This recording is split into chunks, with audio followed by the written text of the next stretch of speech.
What's up guys, AK with DCC Train.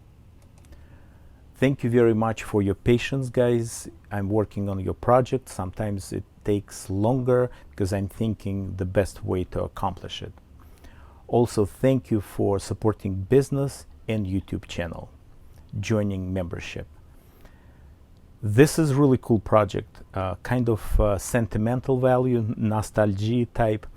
Unedited videos I'm going to put on DCC Train Live so you can see the full process of it.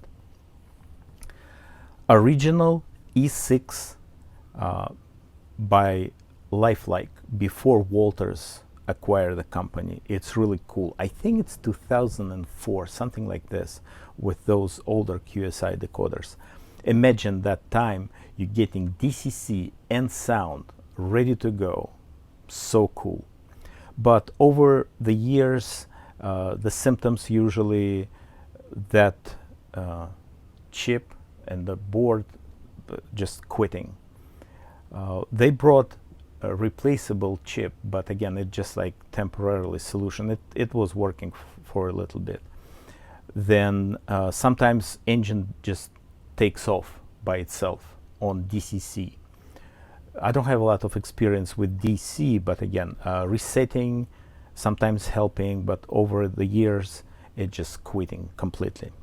So I'm going to install ESU Lock Sound version 5.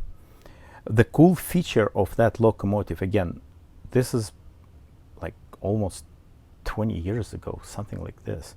The number boards operational. The only one thing they put kind of bluish, LEDs. This is golden.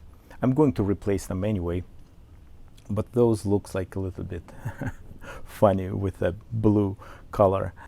I like construction of that two speakers they put. Very loud, very clear sound. Those 8 ohms, I'm going to parallel them for ESU Lock Sound decoder output 4 ohm, so should work very good.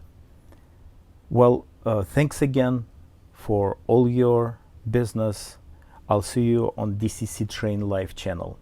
Have a good one. Bye bye.